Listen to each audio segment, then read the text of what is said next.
Bueno, vamos a darle unos segunditos. Aquí, por si a alguien le interesa, usa transformaciones default, si alguien lo conoce. Eso es lo que está usando por detrás.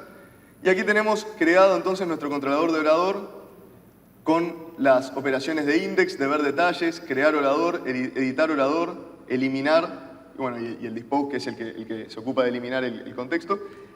Y a su vez, en la carpeta views se creó una subcarpeta oradores. Vean que aquí el nombre tiene que ser el mismo que el del controlador por convención, con las vistas asociadas a cada una de estas acciones. ¿Qué significa esto? Nosotros, vean por ejemplo en la vista de edición, lo que hacemos es return view pasándole un orador, pero nunca decimos cómo se llama el archivo que contiene esa view. ¿Por qué? Porque al decirle return view orador, él va a decir, bueno, esta acción se llama edit, este controlador se llama oradores, voy a ir a la carpeta views, voy a buscar la carpeta oradores, el mismo nombre del controlador, y voy a devolver la vista edit que tiene el mismo nombre que la acción. ¿Sí? De nuevo, esto es la convención. Vamos a compilar esto y a acceder al controlador de oradores.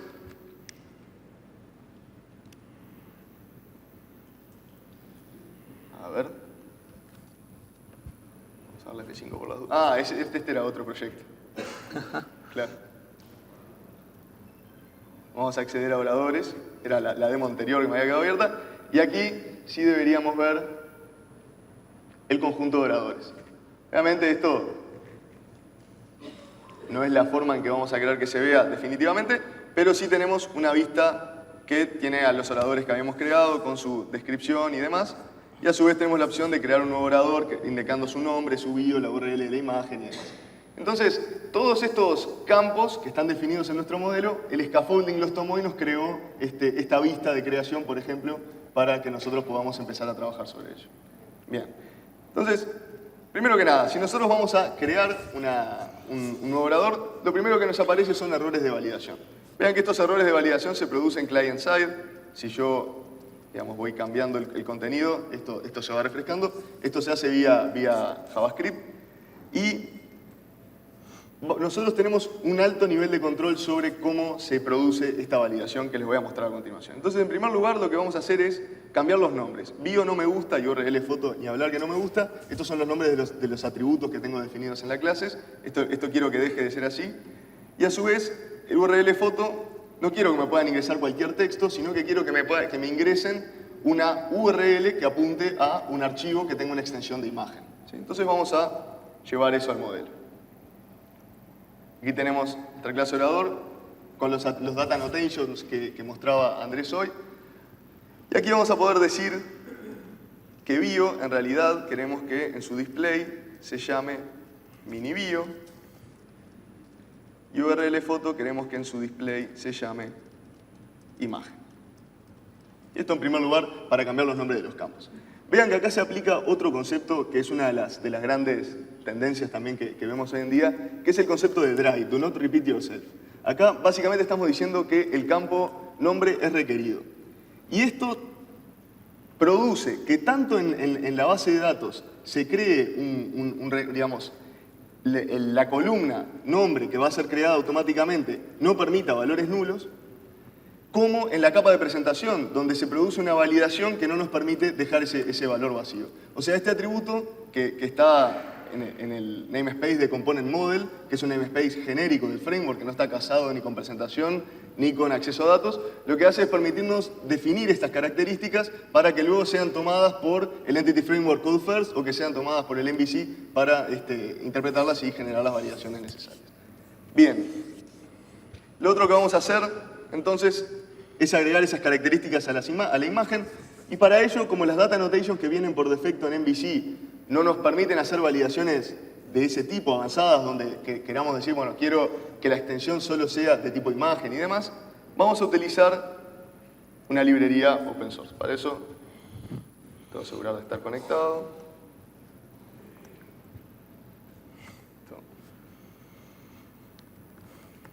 Vamos a darle un segundito.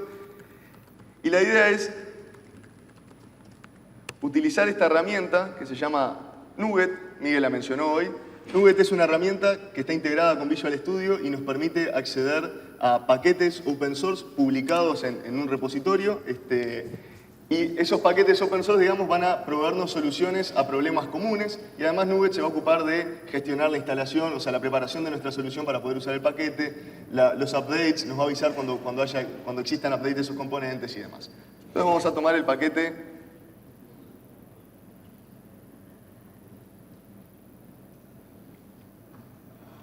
de Data Annotations, que lo tengo aquí abajo, instalar.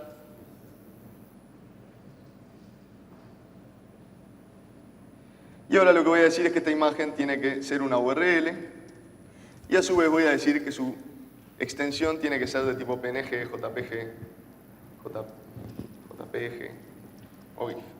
¿Sí? Por ejemplo, podríamos poner otras restricciones. Entonces ahora refrescamos y cuando vayamos a Create van a ver que en primer lugar cambió a mini bio y a imagen el texto automáticamente. Y cuando vayamos a Create, además de que el campo es requerido, si nosotros aquí ponemos A, nos dice, bueno, tiene que ser de tipo PNG, por ejemplo. Vamos a poner .png y nos dice, bueno, pero también tiene que ser una URL. Entonces recién cuando hacemos esto es que termina de validar client-side lo que estamos ingresando. ¿Sí? Bueno, entonces con esto ya personalizamos la vista de creación de oradores. Vayamos a la vista de listado de oradores. En esta vista lo que vamos a hacer es modificar cómo se ve cada uno de los oradores, para eso tengo mis snippets acá. Y vamos a cambiar esta vista de tabla que no nos gusta, que es la que se creó por defecto, por un fieldset. Vean el grado de control que tengo en una vista sobre el HTML que se genera. Esto es lo que se conoce como un Razor View. Esta extensión CS-HTML es la extensión de las vistas creadas en Razor. Básicamente son una combinación de C# y HTML, esa es la razón por este nombre. Y con esta sintaxis, digamos, @x expresión, lo que estoy haciendo es el pasaje de HTML a C# para introducir una expresión que va a ser interpretada por Razor. Entonces aquí estamos diciendo for each item in model. Sí. Un comentario mientras terminan de hacer eso. Fíjense que uno termina escribiendo mucho código del lado del template. ¿Tá? Entonces por eso se terminó decidiendo por introducir Razor. La otra alternativa que yo comentaba en los slides más temprano era el WebForms View Engine, que es aquel que normalmente utilizamos con menor porcentaje, igual, porcentaje mayor y demás. Que lo vuelve bastante más verbos, ¿no? Lo vuelve como bastante más texto para el mismo fin. Bien, entonces vieron que cambié ahí la tabla por un fieldset. Se ve un poquito mejor, pero no como quisiera. Además hay un par de URLs que no las resolvió. Que explotó. Pero bueno. Entonces lo que vamos a hacer es cambiar los estilos del sitio para que se vea un poquito mejor. A ver. Entonces, vayamos a nuestro content. Tenemos nuestro site.css. Esta es la hoja de estilos que aplica a todo el sitio. Vamos a cambiarla por esta otra que me dio mi diseñador. Que más linda, digamos, de lo que yo hubiera podido lograr. Y aquí hacemos F5 y cambió completamente nuestro sitio. Epa.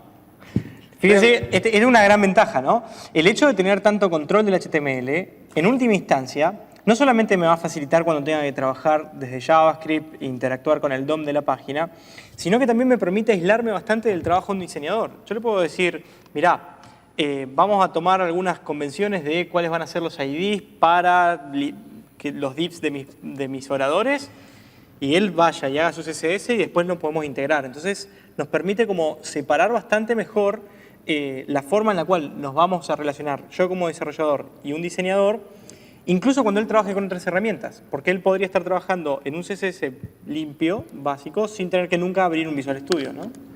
Exacto. Bueno, lo otro que voy a hacer es, esta vista de oradores me gustó como quedó, entonces la voy a quitar a lo que se conoce como un partial view. Un partial view vendría a ser el análogo a lo que antes queríamos hacer con los user controls, digamos, donde nosotros definimos porciones de markup que vamos a reutilizar en muchos lugares. Lo mismo vamos a hacer con los partial views. Entonces aquí vamos a crear un partial view que llamaremos underscore oradores. Esto de vuelta es convención. Los partial views van, digamos, tienen un underscore antes del nombre. Creamos como partial view y en el partial view lo que vamos a colocar es esto que tenemos aquí. Y vamos a decir que esta es una vista tipada. Esto se indica con el atributo, en Razor con la sintaxis model. Esto significa que esta vista puede dibujar o, digamos, puede renderizar elementos de tipo orador en este caso. Y el nombre item lo vamos a cambiar por model. Entonces estamos diciendo, esta es una vista de oradores que va a mostrar el nombre del orador, la foto, etc.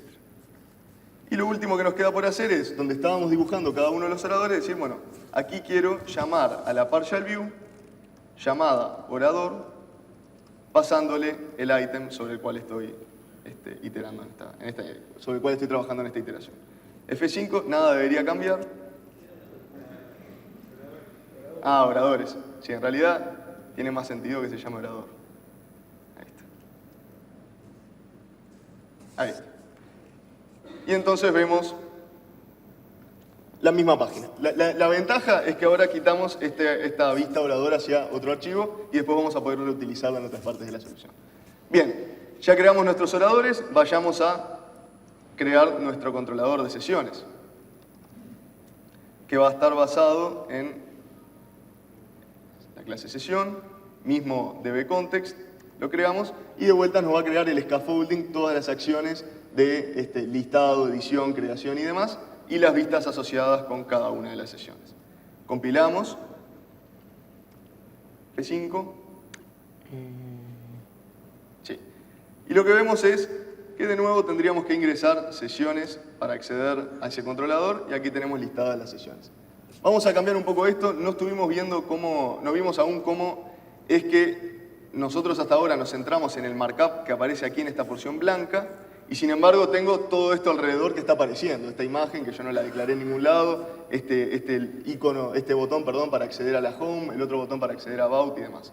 Entonces lo que vamos a hacer es cambiar esta página layout. La página layout maneja el mismo concepto que el de Master Pages en ASP.NET y define la estructura básica de la página de mi sitio y yo voy a poder definir cómo se va a ver, digamos, la parte especializada dentro de esa página para cada una de las acciones que estoy creando.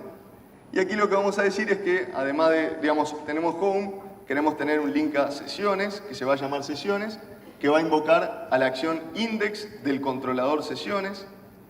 Y también queremos tener un link, vamos a achicar esto así se ve todo junto entero. También queremos tener un link a oradores, que va a llamar a la acción index, pero en este caso del controlador oradores. Y bueno, y el header se lo vamos a cambiar a... Comentario sobre ese helper, el de action link, tiene que ver, ¿por qué utilizar un HTML action link en vez de poner el link de una? Por el engine de ruteo que contábamos al principio. Como las rutas son configurables, en realidad una acción dentro de un controller no sé qué ruta tiene hasta que configure una ruta. Entonces, el action link, el helper action link, va a verificar contra esa misma configuración hecha sobre las rutas y generar el link que corresponda contra esa acción. Exactamente. Bien, entonces aquí vemos cómo cambió nuestra página. Tenemos ahora la posibilidad de navegar a oradores y a sesiones. Y lo que vamos a hacer entonces es modificar la vista de creación de sesiones. ¿Por qué la tenemos que modificar? Bueno, vean que no tenemos la posibilidad de asignarle oradores a una sesión. Esto es algo que sin duda que lo tenemos que cambiar. Bueno, existirían distintos enfoques para hacer esto, pero nosotros vamos a utilizar uno que utiliza vistas parciales, que básicamente lo que nos va a permitir es ir agregando oradores a medida que vaya necesitando a esta página. Cada orador, digamos que se selecciona de un combo, pero yo no sé de antemano cuántos oradores tiene una sesión. Hay sesiones de un orador y sesiones de 3 oradores. Entonces voy a agregar un hipervínculo que me permita ir agregando uno a uno esos combos para tener más de un orador participando de la misma sesión. Una buena manera de hacer eso en MVC es utilizando lo que se conoce, lo que acabamos de ver, las partial views, donde voy a invocar una acción de mi controlador que me va a devolver un partial view que me permite seleccionar un orador. Y lo voy a hacer para tantos oradores como sea necesario, así enriqueciendo mi página y agregándole esa posibilidad. Entonces vamos a abrir de nuevo el toolbox. Vayamos a nuestro controlador y vamos a agregar esta acción que mencionábamos. Agregar orador. Esta acción retorna un partial view result, o sea, ya de antemano estamos diciendo que esto tiene que retornar un partial view. Toma la lista de oradores, llama al partial view --agregar orador, le pasa la lista de oradores y retorna el partial view con ese nombre. Entonces, para que esto funcione, tenemos que venir a la sesión y crear la vista agregar orador.